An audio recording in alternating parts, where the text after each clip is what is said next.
Hello tout le monde!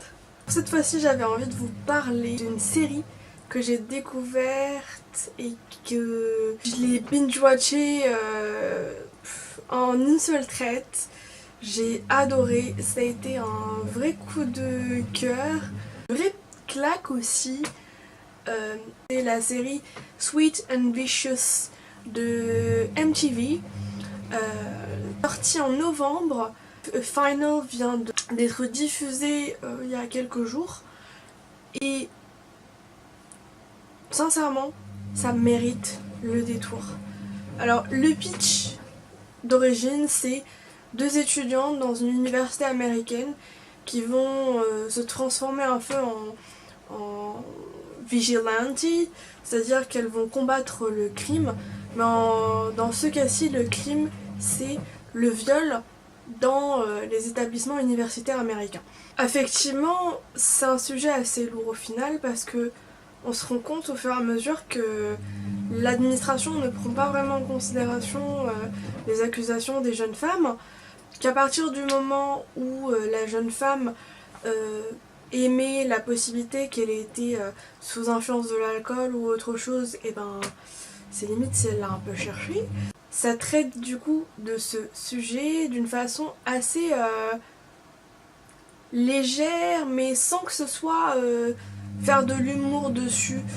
C'est des jeunes, donc ils n'ont pas forcément conscience des choses. On essaie à la fois d'avoir le regard des accusés, mais aussi le regard des victimes, supposées dans chacun des cas. Et du coup, moi j'ai beaucoup aimé. Le viol au final, c'est pas un sujet banal, c'est pas un sujet qu'on traite comme ça. Ça pousse à réfléchir, c'est pas toujours évident. Même si moi je suis une jeune femme, mais j'ai jamais vraiment connu, et j'en remercie le ciel tous les jours, d'agression, qu'elle soit à caractère sexuel ou autre.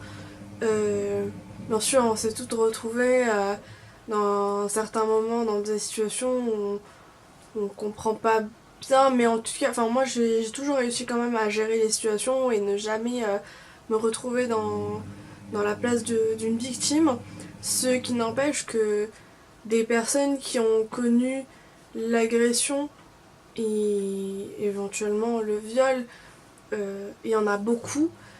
Et souvent ça commence dès très jeune, dans la plupart des cas dans le cadre familial, ce qui est malheureusement très triste. Mais c'est un sujet très large. Et là j'avais vraiment envie de parler de l'agression sexuelle dans le cadre vraiment de l'école et par extension dans le cadre professionnel, puisque ça arrive aussi. Ce qui se passe dans la série, c'est qu'au final, les agresseurs, c'est pas des inconnus, c'est des gens que les jeunes femmes ont fréquenté, que ce soit dans un cadre relationnel amoureux ou dans le cadre même aussi amical. Et au final, on se retrouve dans des situations où, même si la jeune femme dit non, et le jeune homme, il continue quand même et il fait son affaire. Et c'est là que j'ai envie d'intervenir. J'ai envie d'intervenir auprès des parents. Moi, j'ai toujours pour idée que l'éducation est à la base de tout. Et l'éducation vient des parents. L'éducation vient des pères et l'éducation vient des mères.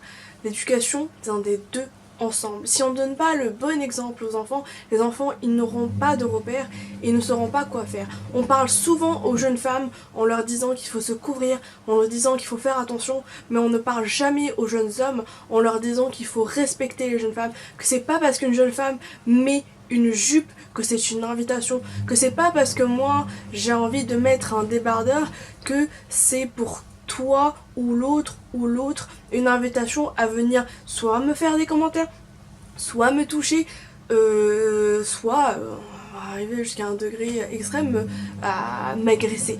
Les agresseurs, qui soient malades ou pas dans le sens clinique de l'idée, ils n'ont pas d'excuses. Et j'en reviens donc à l'idée qu'il faut arrêter de faire culpabiliser les victimes.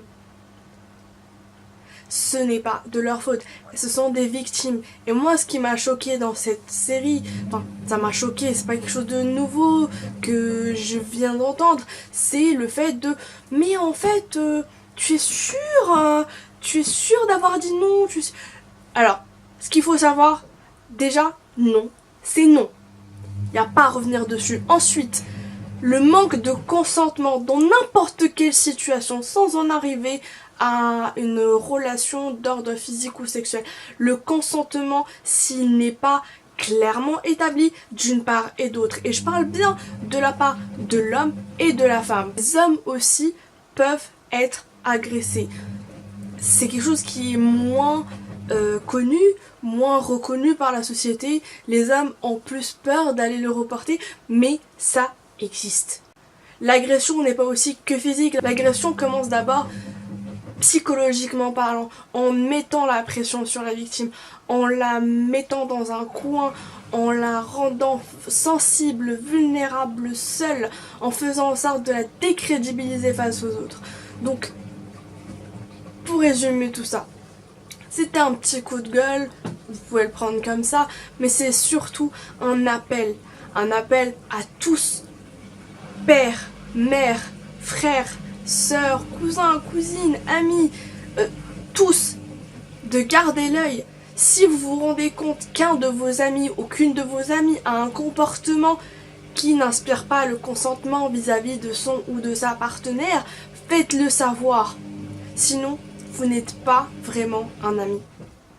Et si vous êtes un parent, prenez le temps d'inculquer à vos enfants les vraies valeurs. Le respect, ça ne se limite pas à sa sœur ou à sa mère ou à sa grand-mère ou à sa tante. Le respect, ça concerne tout le monde. Et s'il n'y a pas de respect, il n'y a pas d'échange. Et malheureusement, s'il n'y a pas d'échange, il n'y a pas d'amour. Et ça vous renvoie à ma vidéo d'hier. Sur ce, je vous dis et je vous répète, aimez-vous, respectez-vous. La vie est vraiment trop courte pour qu'on la passe à ressasser les mauvaises choses. N'hésitez pas à liker la vidéo si elle vous a plu, à la partager, à me laisser des commentaires, que ce soit de façon anonyme ou pas, à m'envoyer des messages. N'hésitez pas aussi à me demander s'il y a des sujets sur lesquels vous voudriez que je parle. Et abonnez-vous à la chaîne pour être mis au courant quand il y a plus de contenu. Sur ce, je vous dis tchuss.